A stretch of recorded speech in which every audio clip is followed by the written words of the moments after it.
Sis, I know, I can't lie. I feel for anyone that's trying to date right now in 2021. It just looks like a mess. Hey guys, welcome back to my channel. Hope you're good, hope you're well. I've filmed this video before and the mic was off, so testing. The mic is on this time, we go again. So sorry for the no show last week, but I'm back. Okay, on my Instagram, I asked some of you, well, I asked everyone to ask me questions just to get to know me, a bit of a update on us. Anyways, and yes, you did, you asked questions. So I'm just gonna go through them and I'm gonna answer them. Easy peasy, breezy. A lot of people ask this, which is cute. A lot of people ask how you finding the new job. So thanks for caring. The new job is good. So far, so good. This is the end of week 3. No complaints. Obviously, there's things that are a me problem that I have to deal with in terms of how I handle things, how I work, anxiety, all that jazz. But externally, the job's all good. Team seems great.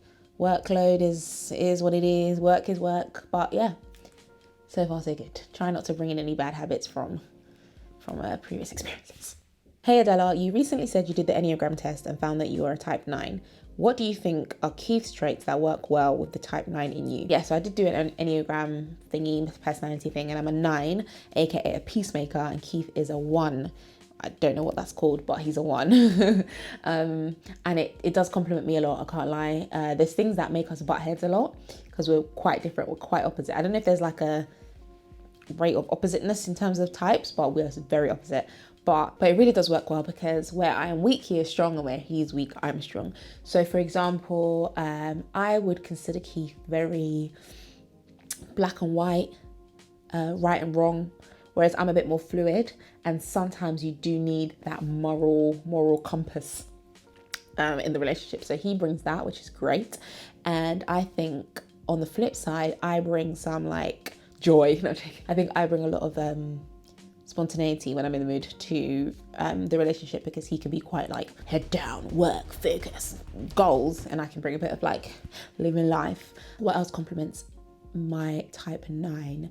The structure, the discipline is really helpful, because you guys know, well, if you've been rocking with me for a while, you'll see that my channel consistency has changed, and the consistency and the quality has changed and gone up, and that's due to Keith, and that's very much his personality type. He's a quality guy. He's like disciplined, militant. Like whenever I don't bring out a video, just know that there's been a battle in the house where I've been like, I can't do it. So yeah, he definitely compliments me in many ways, that probably stuff I haven't even mentioned yet. Hey Adella, how has therapy changed your mindset about life? Changed my mindset about life? It's changed my mindset in general for better, definitely. One of the things I was saying recently, it's actually made me like, not scared, but like, oh my gosh, when I have kids, yeah, I have to be so like intentional. It's made me so intentional about, God willing, when I have kids in the future, because I'm learning that everything about me, good and bad, comes from my childhood and my upbringing. And it's crazy because my childhood was calm. Like I can't really say I had a hard childhood, because I didn't, but there's still my therapist calls it small t traumas, like little things that might not seem like actual trauma in the way that we understand it, but they still shape the person you are today. So that's crazy, and now it makes me want to be like the perfect parent, which obviously I know is not possible. So that's one thing that's changed. And also I think it allows me to be more like open and empathetic with people, or I already was, but like everyone is the way they are for a reason. And you might think, why are you like this? Why are you doing that? I'd never do that. But like, everybody's different. And I think it's opened my eyes to that a lot more, which is a good thing. And also it's just made me understand myself a lot more. And that helps me navigate life so much better. Sometimes too much therapizing yourself. But for the most part, yeah, it's helped me understand myself and helped me be better able to like navigate life. And I don't get interrupted by like small things that used to overthrow my day, if that makes sense, which is good. Would recommend therapy. When are you coming to South Africa for a young vacay? I want to go to so many places. I want to go to Ghana again. I want to go back to Tanzania. I haven't been in like 10 years. Definitely want to go to South Africa. I have so many places I want to go. So Somebody book my flights and I'm there. What made you decide to do a YouTube channel? PS, I think you are so great. Oh, thank you. Thank you. What made me decide to do a YouTube channel? Do you know what? I started YouTube in, I think it was 2013. I was in my first year of uni. And back then it was like, YouTube wasn't obviously where it is now. And it was like the OGs. I was watching the OG, like black British, not even just black actually, just British YouTubers. So I was watching Zoella, I think at one point I was watching Patricia Bright, the OG. I was watching Liz Live Live. Do you remember Beauty by JJ? I was watching like all these OGs basically. And just one day I was like, oh, you know what? This looks fun. I've been watching for a few years now. Maybe I could do this. No bigger ambitious plans. I know nowadays like YouTube is considered like, when I grew up, I want to be a YouTuber. Obviously, that wasn't the case not that long ago. So I just started just because, and I got gifted a camera for my birthday, and I just started, and here we are. I was very inconsistent back then. No, I was consistent, and then I was inconsistent, and now here we are today. If you have been with me since Cornflakes No Sugar back in the day, when my name was Cornflakes No Sugar, if you didn't know, comment down below, because I love it when I meet an OG in the comments. I'm like, no way, you stuck around.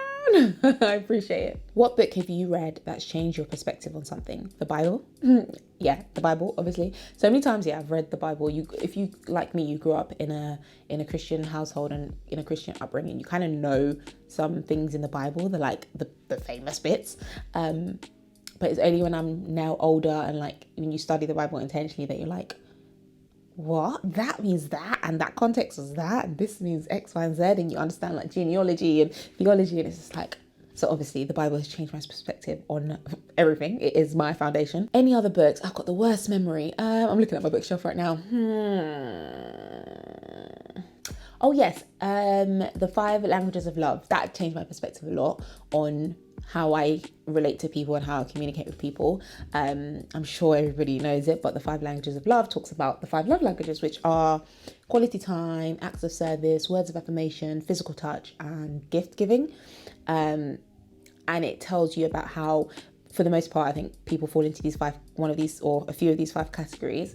And if you want to, I think it could be platonic love as well, but obviously in a romantic context, if I want my husband to know that I love him, I need to try and speak his love language, which in Keith's case is acts of service. And he needs to speak my love language, which is words of affirmation. And until you understand that and you learn that about each other, you can go through relationships with an empty love tank, because that person might be saying I love you in English, but you only understand Chinese, so you're not actually going to receive that love. Which changed my perspective because, yeah, it just helps you understand that people are different. And in the act of being selfless and serving your partner, you should really try to accommodate their love language while also understanding that they do love you. But it might not be in the way that you understand it. So at least you can still appreciate that, but at the same time work to love each other how you like to be loved. So that changed my perspective on love. Advice for single Christian women wanting to find a partner. It's hard out here.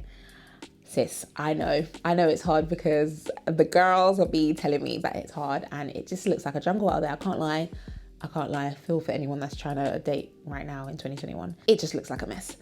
Advice. Okay, my advice would be around standards. Both being integral in your standards, but also being realistic in your standards. Hear me out. I think firstly you need to know, don't let the fact that it's a jungle out here make you lower your standards, because it's easy to be like, oh, maybe this person that I know that I require, like for example, you said you're a Christian. If you want a Christian man, you might be thinking, rah, they're not, where are they? They're not here. Maybe I need to lower my standards a bit. No. When it comes to foundational stuff based on your beliefs, based on something that you know you absolutely need, don't lower your standards, because all that's going to do is it's going to open the floodgates and allow more riffraff to come in, which is only going to demotivate you even more.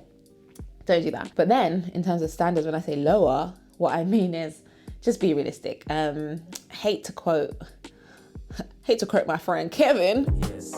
But Kevin Samuels does make a point when he says, are you your type's type? Because it's one thing it being hard out here because it's just a mess and our society is a mess. That's one thing. But it's another thing it being hard out here because you're making it hard for yourself by setting unrealistic expectations on what you want, or being stubborn in that you're like, I definitely want a person like this, knowing full well that a person like this wants a person like this, and you're a person like this. Does that make sense? If you know that you're doing that and you're just being stubborn, like, no, I'm gonna, then maybe you're making it hard for yourself. So that's what I mean by making sure your standards in terms of the non-negotiables, don't shake them, because what is the saying? People treat you how you allow them to treat you for the most part. But then at the same time, reflecting, being realistic. And I've said this before in previous videos, like really decide what's important, because sometimes some of the things that we be saying is important and is a non-negotiable is really just, it's really just blocking your blessing, because who cares in the long run? Like, this thing that you're really dying for is not gonna lead your family and raise your kids if that's what you want. So standards, reflect on your standards, and then also just make yourself available. Like, it's hard out here, but maybe if it's hard, it means you got to work harder. You got to be out here. You got to do what you need to do to bump into the people that you need to bump into. Go out more, have fun. Dating apps. I know a lot of people are meeting people on dating apps. So standards, and also if it's hard, you must work harder. The devil works hard, but no. Anyways, you know what I'm saying. What are you currently watching on Netflix? Oh my God, I'm so glad. So last week I wouldn't have had this answer. But anyways, let me start with the thing I've just finished watching, which is You. Everybody's watching You, and it's so good. If you've watched season 1 and 2, I think season 3 might be the best one. Oh! However, what I do want to talk about that I've been watching, oh my gosh, it's called Karma's World. It's a kids show. It's a cartoon. It's definitely for kids. But me, childless, grown woman, 28, I've been binging it. It's so wholesome. I'd heard about it before I watched it, and I heard just a little bit about it, that I think it's by Ludacris, the artist Ludacris, and he's based it on his daughter. I think his daughter's name in real life is Karma, and she is like an aspiring rapper, and she's so like, she raps, but it's so wholesome, like such wholesome lyrics. And then every episode is a lesson. Like, she goes through some sort of trial and then she overcomes it, and it's like she's a black girl with like curly hair, and they touch on that in some of the episodes, and they touch on like real issues, but in a child-friendly way, which I think is really important. It's not too heavy, it's not too like got some next agenda. It's just wholesome content, and it makes me want to have a daughter right now so that I can watch it with her. But even if you don't have a child, I would recommend watching it. It's just so like, it just makes me so happy. Look how happy I am. How are the workouts going? No, I'm joking. The workouts are going. The workouts are happening. I'm still doing them. Yeah, a couple of people told me that they can see improvements in my body. So I'm very happy. But you know what it is? I need to get more disciplined on my diet for sure. Like, my diet's not even bad. Like, I'm not out here eating junk, but I'm also not intentionally eating really, really good food. Does that make sense? So it's kind of just neutral. I feel like if I really want to see results, I need to be heavy on the discipline, green stuff. But the workouts are getting good. Thanks for asking. Can you do a video on pretty privileged? Interested to hear your opinions on it. See, with this one, I have actually thought about pretty privileged. I'm pretty sure I've got something in the drafts, like in my like scripted drafts. The thing with pretty privilege is two things. First of all, I know I'm happy with the way I look. I'm very happy with the way I look. As in, like, I know I don't struggle. Obviously, I have insecurities, everyone does. Some are deep, but at the same time, I'm fairly happy with the way I look. I don't have like deep hate or dislike or whatever. I know some people do. And I also understand that, like, in some contexts, in my culture, for example, I don't know if I'm the buffest thing in the world, but I'm not buff. Do you get what I mean? I'm not like, you know what I'm saying? So for that reason, I'm like, do I want to get on people's nerves and talk about pretty privilege from my point of view? Because it's like when a man tries to speak on women's like gender inequality, or when a white person speaks on racial inequality, I understand that it can ruffle a few feathers. And even me saying this might be like, oh, you think you're buff? Yes. No, I'm joking. I mean, I'm not joking. Anyways, you know what I'm saying? So that's one. And two, I'm actually not that well versed in that topic. And so what can I add to the conversation? I don't know. Obviously, in my style of video, I do a lot of research and I come with facts and psychology and blah, blah, blah. So maybe that's an option. But yeah, it's one to think about, because from what angle is it that you want to hear about pretty privilege from me? Is it from an angle of like, do I experience it? Because if someone had asked me this, do you think you benefit from pretty privilege? I would say no, only because I've never been aware of it. Not to say it hasn't happened. It probably has, but because I didn't actually know of the term until recently, and I don't know much about it, and I'm not that observant. I don't know if something has happened because someone finds me attractive, or if it's just happened because it's happened. You know what I mean? So there's layers to this, but it's in the drafts, and I will think about it. So let me know in the comments if you do want me to talk about it, and if so, from what angle. Would you be open to the idea of being a mentor? 1000% I would be open to it. Not right now. I barely manage to stick to my schedule as it is. So I would not want to do someone a disservice of being an inconsistent mentor. So not right now, but definitely like if I felt like I had more capacity and also just more to give. I don't really know what I'd give at this moment, but I definitely would. And also not just being a mentor like one-on-one, but just like setting up platforms and spaces and things, which is in the horizon. I don't know why I did that, but it's in the horizon. I've got plans because I say it all the time. My thing is women, encouraging, uplifting women. And so I do want to do something with that outside of YouTube, which is space. What's the easiest way to implement boundaries as a people pleaser? You know, I'm a recovering people pleaser. Good way to implement boundaries. So funny, right? What I tried to do in this new job was I was so mindful of like every single thing that I did, because I didn't want to position myself in that space of the people pleaser. So like if I laughed too hard, I'd be like, oh, Adella, don't laugh too hard. If I was too kind, if I put an exclamation mark in my email, if I put a smiley face on Teams, I was just so overly analytical of it. And I told my therapist, he's like, that's exhausting. But he explained it really well. He said that what I'm trying to do basically is I'm trying not to be the path of least resistance, which basically means like when the time comes that someone's like mad busy and they've got too much on their plate, I don't want them to think, okay, who's the easiest person that I can like offload to? And then they think, oh, Adele, oh God, she won't give me any trouble. And she'll say yes and this, that. I don't want to be that person. I don't want to be the person that comes to mind. So I was like overly trying to be like cool, but not too cool, which is exhausting. So I've given up on that. I'm just going to be myself. But what I am going to do, or I'm trying to do, is in the moment, like when the opportunity comes and in your head it goes ping, ping, ping, this is the opportunity to choose between being a people pleaser and doing the right thing or the thing that's best for you in that moment. I'm just going to take it each scenario at a time. And sometimes I might be a people pleaser and I'm like, oh, damn it. But just keep going. And each time, hopefully, it'll wear out. And like, I'm noticing opportunities in my life for me to speak up, and it's like I'm having a battle in my head, like, oh, do I say something? Do I do this? Even little things like in the nail shop, do you know what I mean? Like when they do your nail wonky, like I'm speaking up, I'm like, can you fix that because it's wonky? Yeah, you can do it nicely, but just little small scenarios where you get the opportunity to speak up and not be a people pleaser. Try to take as many of those as you can. You won't take all of them because it's hard, but over time, the people pleaser in you will chip away until you're a boss ass.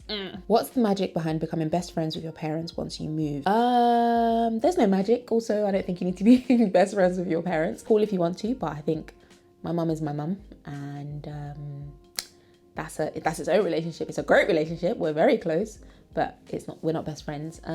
But communication. Again, back to love languages. How do your parents like to be loved? Do they require quality time? Can you FaceTime them every so often? Can you go around for dinner once a month? Can you, whatever? Do they like gifts? Do you go out when you're going to this? Do you make them food and you send it to them or you go with leftovers when you go to visit them? Do you, when you're out and about, see something that they like and pick it up for them so they know you're thinking of them? There's so many ways. Again, I would figure out what their love languages are and do those as often as you can, but don't set yourself up for failure. Don't be like, I'm coming around every week, and then it's like, this is too much. So yeah, I would just say love them in the way that they want to be loved as much as you can, whilst also realizing that now you've got your own space in your own life, and that needs to be respected too. What are you planning to do next with your hair? Well, right now I've got in my Ruka hair clip-ins, love them. Do you know what I really want to do? I'm going to post a picture of it here. And it is I want to buy an auburn like ginger kind of wig. If you know any good places that I can just buy, or good AliExpress vendors where I can just buy like a wig with a closure, not a frontal. Just, yeah, please comment down below because that's what I want to do next. And if you want to see any of the other hairstyles I plan to do, check out my Pinterest. I link it down below, and that's got all my hairstyles and also ones that I want to do. So if you want to know what's going on in my head, go find my Pinterest. Someone wrote kids. That's it. No question mark, just kids.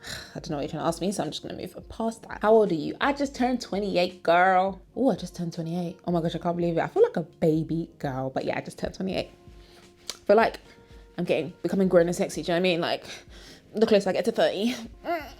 Was it scary getting married young? No, because I didn't feel young. I just said I felt like a baby. What I mean is, it didn't feel like I was getting married too young. It was only until people started pointing out that I was young that I was like, oh, okay, I guess I was young. But I mean, that's so relative. Like, back in the day, it wasn't young. But for context, I got married when I was 24, just about to turn 25. And no, it wasn't scary because I'll be honest, I did not think about what I was getting myself into in that. Like, I just met Keith. I thought, great guy. The relationship progressed. There were no red flags. In fact, the flags were fluorescent green. He proposed. I said yes. We got married. Like, I literally did not. Maybe that's a bad thing, but I just didn't think about it that deeply. Now, obviously, I'm in the marriage and I'm like, this is a big deal. But yeah, I'm blessed and lucky that there were no. I think maybe if there were red flags, I would have had to like really think about it. There were literally no red flags. There were hard times, but no red flags, just green flags. So I literally just rolled into the marriage and here I am. But no regrets. And I don't think it's young. Get married when you want to get married. Do you know what I mean? Like, as long as you feel like you are mentally mature and there are the red flags are not flashing. Did you ever get insecurities about your height, especially around your love life? 100% I did. When I was younger. I say that those insecurities left around maybe 18, 19. No. Yeah. Around 18, 19. But I did. I was very insecure because I was the tallest throughout my whole life. Like, I was never short. And it does make you think, all the boys are shorter than me. And it just makes you feel like unfeminine, I guess. So I did used to crouch and not want to wear heels and only want to be friends with tall people and stuff like that. And then after a while, I kind of just grew out of it. But then also when I was consciously thinking about it, I was like, mate, it is lit being tall. Like, you feel like you are the best person in the room. No, I'm joking. But you just feel like, I'm tall, like, chat to me, what? And so I don't know if that's advice, but I don't know how old you are, the person who asked me this. If you are feeling insecure, I do think you grow out of it. And also, there's tall people out there. If you want a man taller than you, they are there. And you short girls, stay away. How do you separate / unite your identity as British and Nigerian? First of all, I'm British and I'm Tanzanian and I'm Nigerian. Okay, don't forget that one. But I don't separate it. I think we are lucky here in the UK because we are, for the most part, my age mates, we are all first generation. If not maybe second generation, if not born in our home country and then moved here. So we are very closely connected to our background, our heritage.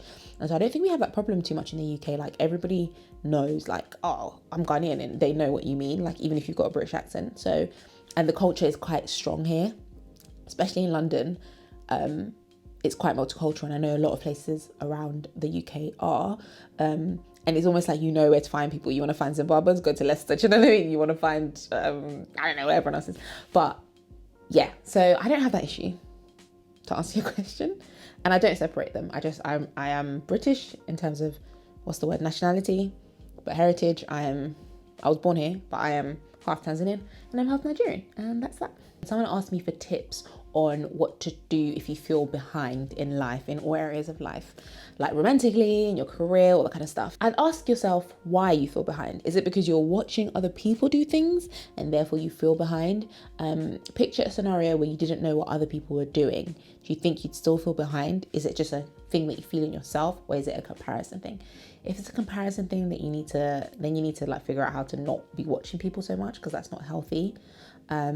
And if it's a thing in yourself, you have to also ask yourself, okay, why do I feel like I need to have got this degree or been in this relationship?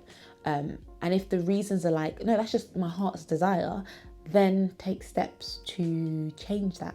If you feel like the thing is, yeah, if in 10 days, 10 days will have passed. Do you get it? So like for example, if you think, oh, do you know what, I should have this degree by now, and you want to start like a new course and you're like 30 or something, you might be like, oh, but then when I finish the course, I'll be 32. In 2 years, you'll be 32 whether you did the course or not. Do you get what I mean? So like, better to do it than to not do it. And again, if it's like a romantic thing, then yeah, make sure you're making steps to try and meet someone. But if you're doing what you can and it's out of your control, I think take heart in the fact that it's out of your control, because it's almost like there's nothing I could do. I might as well chill. I hope that's good advice. But yeah, those are all the questions I've got. If you would like to ask me any other questions, feel free to leave them in the comments below. And yeah, I hope you liked that video. I hope you got to know me a bit more, and I will see you in my next video. Bye guys.